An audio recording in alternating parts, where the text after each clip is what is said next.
നമ്മുടെ ഈ ക്ലാസ് എന്ന് പറയുന്നത് വെച്ച് കഴിഞ്ഞാൽ അത്യാവശ്യം അലമ്പന്മാരുള്ളൊരു ക്ലാസ്സാണ്. അപ്പൊ അതിനകത്ത് ഇരിക്കുമ്പോഴത്തേക്ക് സഞ്ജുവിനെ സംബന്ധിച്ച് ഇവിടെ നടക്കുന്ന സംഭവങ്ങളൊക്കെ കാണുമ്പോഴത്തേക്ക് സഞ്ജുവിന്റെ ചിരി നിർത്താൻ പറ്റാത്തൊരു ചിരിയാണ്. അത് നമ്മൾ ഇതിനകത്ത് ഇന്റർവ്യൂവിലും ഇതിലും എല്ലാം കാണുമ്പോഴത്തേക്ക് നമുക്ക് മനസ്സിലാവും. അപ്പൊ സഞ്ജുവിന്റെ ചിരി കുറച്ച് ലൗഡായത് കാരണം പെട്ടെന്ന് പിടിക്കപ്പെടുന്ന ഒരു അവസ്ഥയാണ്. അപ്പൊ അത് പുള്ളിക്ക് അത് ഓവർകം ചെയ്യാൻ പെട്ടെന്ന് പറ്റത്തില്ല. നമ്മളെ സംബന്ധിച്ചെന്ന് പറഞ്ഞാൽ നമുക്കെല്ലാം അത് ഓക്കെയാണ്. നമ്മളെല്ലാം എങ്ങനെയെങ്കിലും സാർ നോക്കി കഴിഞ്ഞ് കഴിഞ്ഞാൽ അഡ്ജസ്റ്റ് ചെയ്തിരുന്നോളും. അപ്പോൾ ഇവനിതൊക്കെ ഒരു വലിയൊരു സംഭവം പോലെയാണ്. എടാ ഇത് എങ്ങനെയാടാ ഇത് അത് നമ്മുടെ കൂടെ നിന്ന് പിന്നീട് അത് ഒരു വർഷത്തോളം കഴിയും. ഇത് ക്ലാസ്സിനകത്ത് തന്നെ മാക്സിമം 2 മാസമൊക്കെ ആയിരിക്കും പറഞ്ഞത് ഒരു വർഷത്തിൽ.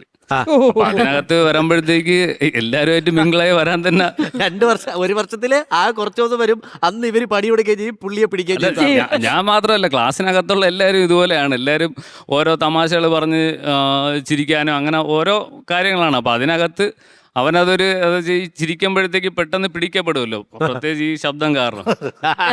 എനിക്ക് തോന്നിയതേ ഈ സഞ്ജുവിന്റെ ക്ലാസ്സിൽ ഉണ്ടായിരുന്നത് കൊണ്ടാണോ ഇനി എന്താണെന്നറിയില്ല, എല്ലാവർക്കും സഞ്ജു സാറിന്റെ ശബ്ദം